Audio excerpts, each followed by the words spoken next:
Okay, you on? Remember, the reason we're talking about this is because you as an agent, you're working with the seller. What type of things would a diligent agent do?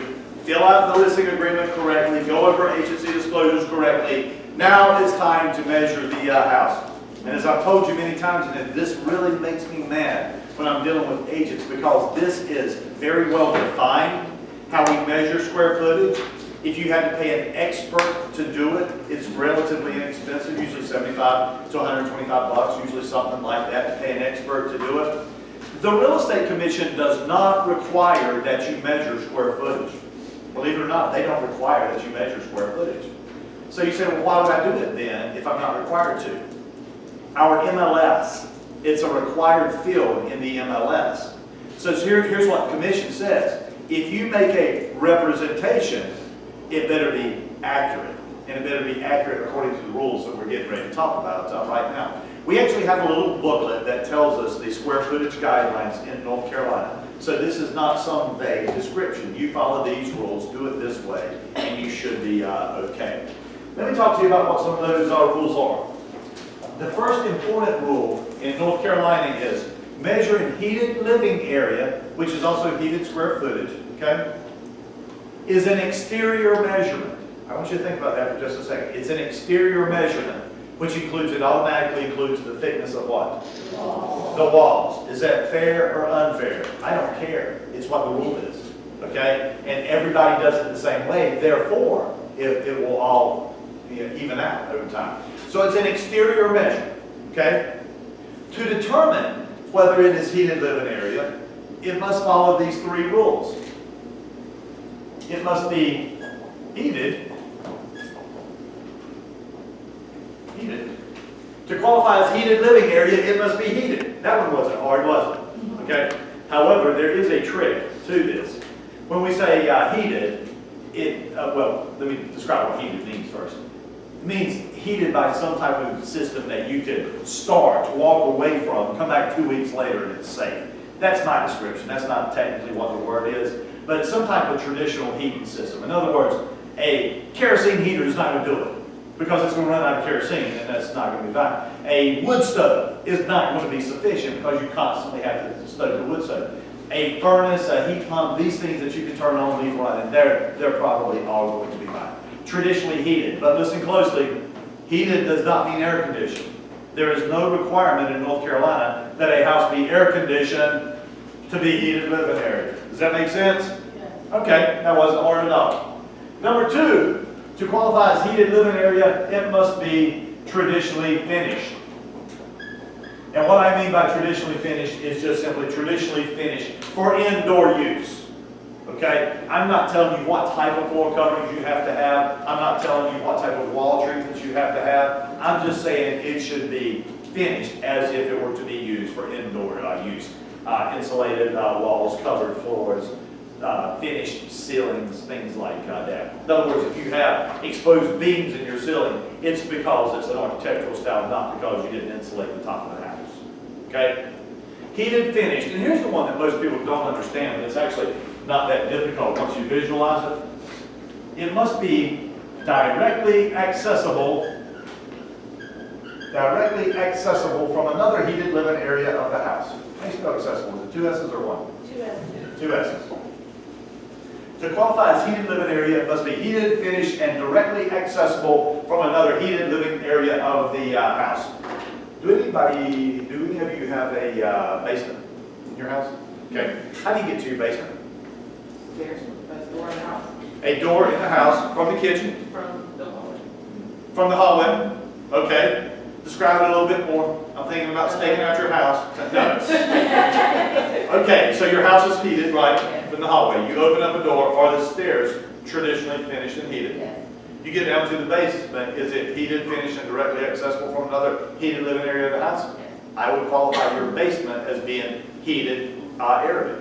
Okay? So another your house is 2,000 square feet upstairs and 800 square feet downstairs. It's a 2,800 square foot house.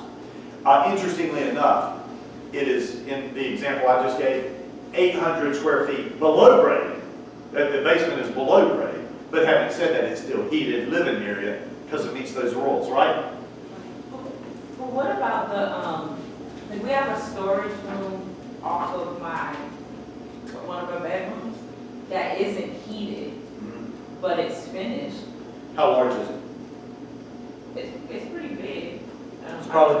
like? Is it kind of like a bonus room that was never finished? Is it that type of idea, that type of size? Yeah, I mean, but you can only get to it from like a little walk, you have to bend down and get. Okay. Yes. In that case, I would consider it not to be traditionally finished. I have one of those now that you're describing it, and I don't consider mine to be, even if I finish it off, it would not meet the criteria because of that weird access to get to it, okay? We'll come back to talk about some other things that rule it out as well. Heated, finished, and directly accessible. I was doing a listing one time, and I like to measure my own houses. I like to put my hands on houses. It's one of those geeky number type things. I enjoy doing it. And fortunately, in this case, the house that I was measuring was a colonial. Colonial was the easiest thing in the world to measure. I mean, it's just a box on top of a box. So you measure downstairs, you multiply by 2, you've got the square footage, not that big a deal, okay? So I go in and I tell the seller of the property, I say, your house is 1,800 square feet. And I show him my render. He gets mad. And I'm like, well, tell me, how many square feet do you think your house was? My house is 2,200 square feet, okay? I'm off by 400 square feet in his mind. Now, I'm pretty good at measuring houses. I'm off every once in a while. I'm never off by 400 square feet. This is ridiculous. So I say, tell me more. He said, well, did you measure the room above the garage? Okay, let me tell you about this garage. It's a detached garage. He has a finished room above a detached garage. He actually has a really nice finished room above a detached garage. Okay, probably nicer than the house, to be honest with you, because the house was built in '78. The garage was built in like 15 years later, so it's that much newer. Okay, but does that room above the garage count as heated living area? No, it's not directly accessible. You have to go out in the elements to get to it. It doesn't meet the requirement. Am I telling this guy that it has no value? No, I'm not telling him it has no value. I'm telling you it's not heated living area as we measure this property. It has amazing value as what we refer to as other area, but it's not this, okay? It has to meet these rules. I ain't mad at you. It just has to meet these rules or I'm not going to allow it, okay? Some other things that you need to remember about heated square footage is ceiling height. For a room to count as heated living area, it must have a ceiling height of at least how high? 7 feet. That is 7 feet. That is 7 feet. The actual rule says this. It must have a ceiling height of at least 7 feet for 51% of the room, or for more than 50% of the room. Okay, so just remember 7 feet. Most of the time, that's not a problem, is it? Because most houses that are built today are clearly 8, 9 feet, or maybe even higher in most cases. So usually that's not a big deal. And the rule actually goes on farther to say that if there's a chase that runs through the room, picture if you're in a basement with a 7-foot ceiling, there might be a duct that runs across the roof. It could drop as low as 6'4", and it can still qualify. Don't remember that. We're never going to test you that specifically on it. Ceiling height at least 7 feet. However, there's also what we refer to as the sloped ceiling rule. Just to make it more complicated, let's deal with rooms that have sloped ceilings. Do yourself a favor and just visualize this. What rooms in a house are most often have sloped ceilings? Attics, finished attics, and did anybody say bonus? Oftentimes a bonus room over a garage that has a weird roof line, and so that's it's the case that they often have sloped ceilings.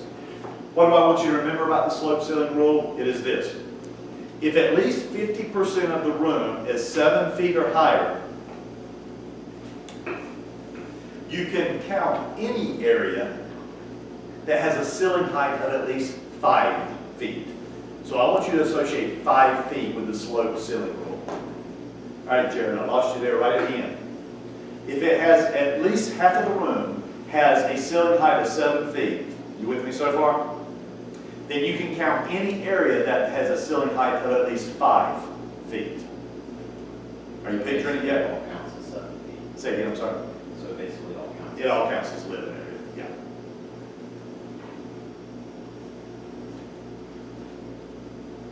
So here's how you're going to deal with it. Okay, here's your bonus room. Slope ceiling, regular ceiling, slope ceiling again. I walk into a room, and most of the time I just do this by feel. I walk into the room and say, well, it feels like at least 50% of this room is 7 feet or higher. A lot of times you can tell that, just if you have a spatial context to it. So then what I do is I go to this ceiling and I find, where's the point on the ceiling that the ceiling height is at least 5 feet? And then I put a piece of tape right there on the carpet. I find the spot over here where it's at least 5 feet. I put a spot of tape on the carpet right there. And then I measure from here to there. And that's the width of this room. Okay? Why did I have to go through that? Well, first of all, it's a bonus room.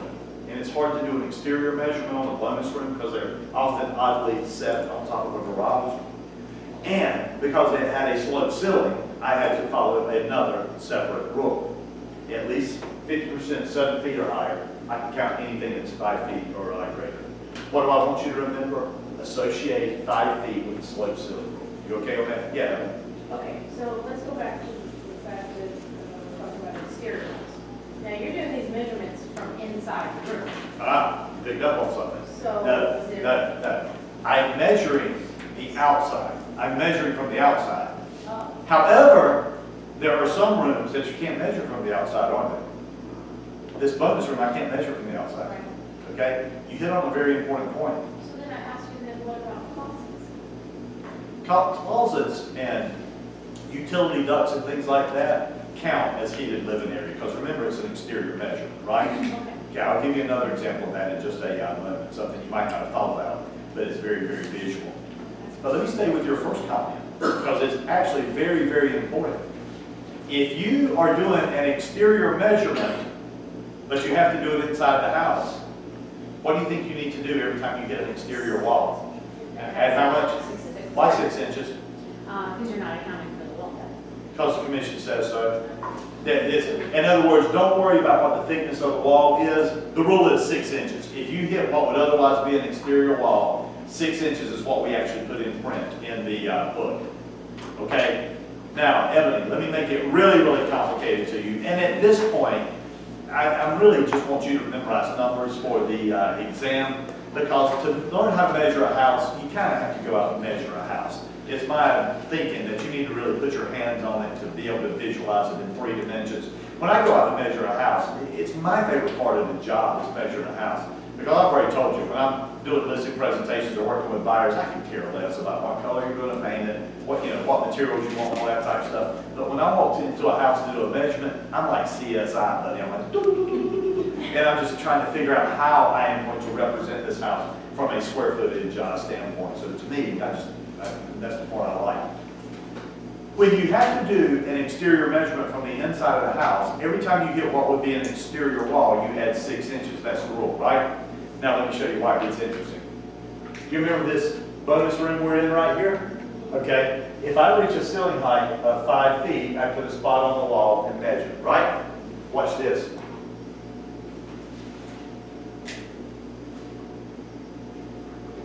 What happens if, now look, builders know these rules, right? If I were building a property, you know how high it would be right here? I wouldn't start my slope until it was at least 5 feet, because watch the difference that it makes. If I hit that wall right there in a room with a sloped ceiling, and it is still 5 feet or higher, what am I going to add? 12 inches. 6 inches here and 6 inches here. And listen, it's not just 12, a lot of people go, 12 inches, what's the big deal? It's not just 12 inches. Remember, because we're talking area, it's a foot times probably 22 or 23 feet. That's 22 square feet, okay? And if 22 square feet is worth, I should pick 20 square feet. 20 square feet is worth $150 a square foot. That's $3,000 worth of value. The more precise you can be, the better at this you become. Okay, well, let's go back to the first scenario where you've actually measured it and you have to drop it down. Yeah. You don't add 6 inches. You would not, because it reached 5 feet before you hit an exterior wall. Okay?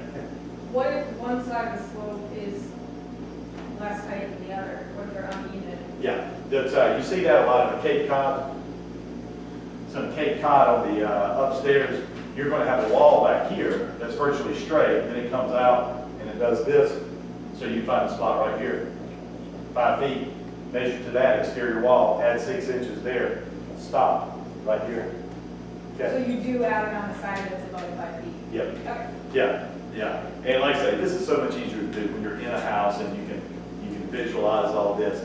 But these are the rules. Now, let me ask you this question. The Real Estate Commission does not expect perfection on square footage. Are you aware of that? Why do you suppose they don't expect perfection? Well, first of all, whose perfection would you use? Who's to say that you're right and I'm wrong? Two intelligent adults could actually disagree about a interpretation on something like this. The Real Estate Commission actually publishes in that book that I was telling you about that you could be off as much as 5% on a complicated home and still be within what they refer to as diligent. Okay? Now listen, if you're measuring a double wide in Roxburgh, it's 48 feet by 24 feet. You better not miss that one. But if you're measuring a transitional over in North Raleigh that's 4,000 square feet, I dare say that you and I might come to different measurements on that house, but we would be within the 5% margin of error on that, okay? Square footage, do you recognize now why people hire others to do it? As an agent, you know, if I can pay $75 to $100 to get a square footage, to get a measurement done, I might do it. And the reason is, as good as I am at it, it still takes me 2 or 3 hours. It's cheaper for me to pay somebody else to do it than for me to do it myself. Is the commission okay with you paying someone else to do it? Yes, if you use someone with greater expertise, okay, like an appraiser. Okay, think about appraisers. There's a lot of appraisers that do this every day, and they may have people that are training to do appraisals that this is good practice for. They'll charge you for it. They'll put it on a nice little CAD drawing for you, so you'll have a nice representation you can put into the MLS. Even today, I would probably pay somebody to do it unless I just have a lot of time on my hands to do it. That is okay, but the minute I put it into the MLS, who's responsible for that number? It's my representation. So you better make sure that you can recognize to see if they're using correct logic. If you hire a professional to do this square footage, are you paying it for as the agent or is the seller? Typically, you as the agent is going to pay for it. You could absolutely have your seller pay for it if they would agree to do it. But most of the time, the agents do it as part of it. And a lot of it depends too. Are you a full service firm? Are you a limited service firm? And you say, I'll list your house for a lesser fee, but you're going to need to do this, this, and this for your protection. So that's all a matter of negotiation at that point. Most of the time, the agents pay for it. Okay? Yeah. So for example, on the whiteboard, so we only add 1 6 inch. In that one right there, we would. Do you understand why? This wall right here would be characterized as an exterior wall because it's a minimum, it's greater than 5 feet. This one right here is not an exterior wall because it hit 5 feet and there's still some more ceiling slope to go. And a lot of times in Cape Cod, you'll see they use storage and stuff under here. So it's not wasted, it's just not heated living. Okay? All right, what do I want you to remember? Exterior, heated finish, directly accessible. Put the 5 square foot rule, the 5 foot rule. Note the 6 inch rule if you're doing an exterior measurement inside, add 6 inches on the exterior wall. And then one last point that I'm going to make, even though I don't think you're likely to be tested on this. Ebony asked a great question a moment ago about things like closets, areas where your utilities are and things like that. So here's the deal with those. Because you're doing an exterior measurement, they all actually count, don't they? They're all within the frame of the house. So unless there was some compelling reason to rule them out, they count. I know they take up space, but they count. So think about this for just a second. Stairs. How do we treat stairs? I'll tell you the way we treat stairs, but it'll sound weird, so let me explain it to you. Stairs, the square footage taken up by the stairs actually goes with the first floor and the second floor. And here's why. On the second floor, to get to the second floor by a set of stairs, didn't you have to cut a big hole in the wall and in the floor? Okay, so when you cut a hole in the floor, you have to subtract that out. Okay, but you add back in the area of the stairs. In other words, the area of the stairs goes with the floor from which it descends, the second floor. Well, if it's a colonial, the stairs actually fill up the hole. So technically, it's no adjustment necessary. That's why I say I can measure a colonial very quickly. The stairs fill up the hole they come from, so to me it's just a wash. But what if you're in a transitional? If you're in a transitional and you have this type of effect,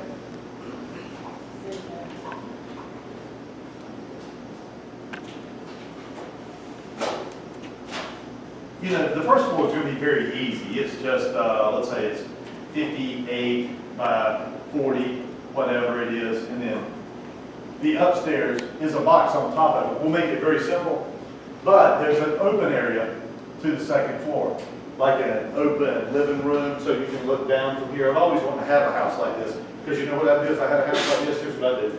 I would I'd put a kind of rail right here. I'd have my stairs over here. My stairs would go up to a platform here, then they turn and they go back that way. Okay, I'd throw parties down in here, and then I'd have a bunch of kids, and then at night I'd have them go up the stairs backwards going, so long, farewell, all day, yours ain't good night. Y'all ever had that dream? I had that dream. So far I'm not the one kid, okay, and we don't have that house yet, so it doesn't matter. But anyway, if I had that, here's what I would do. I would measure this. Let's pick easier numbers. Let's call it 50 by 40. So it's 2,000 square feet. Downstairs is 2,000 square feet, right? How much is upstairs? It's 40 by 50, so it's 2,000 square feet. But what are we going to subtract out? The hole in the floor? We'll subtract out the hole in the floor. This could be an ugly house, but let's call it 20 by 20. So we're going to subtract out 400 square feet, just like we did with the garage the other day because it was not heated. But then what are we going to do about the stairs? We add in the area of the stairs. These stairs are 8 by 10, 8 feet wide by 10 feet long, so that's 80 square feet. So we add that back in, so that'd be 1680. So this house is 1680 plus 2,000, it's 3680 square feet. And then look at the stairs on the first floor. You don't have to subtract the area of the stairs on the first floor. The area under the stairs, what is it often used for in the house? Storage, bathroom, closet, something like that. So the question, coming back to your question, we don't subtract out for things like that because they are components of the house that add value and because we use an exterior measure. Okay? All right. Exterior, heated, finished, directly accessible, 5 feet, 6 inches, rules like that. You're ready. I was just gonna say, so would it be safe to say that when you're determining square feet, if you have something like floor to ceiling, you can do the exterior for like the first floor, and then you would go interior for the second floor? I try to do exterior as much as possible, and I only do interior if I absolutely have to. Okay. And do you understand this as well, Morgan? Even after you do the exterior, you still have to walk inside that house and look around because of these open areas like this. You're looking for what I need to subtract out. And then remember the one we did the other day in class with the integrated garage. I did an exterior measurement, and then I just backed out the part that was not heated. Yeah, it's kind of fun because you eventually develop strategies on how to do this. All right, square footage, I like it for 1, maybe 2 questions on the exam. We normally don't go very deep because it's really, you got to put your hands on properties to learn how to measure. Listen, the next slide I have is pricing the property. Please, if you don't mind, cut that off for right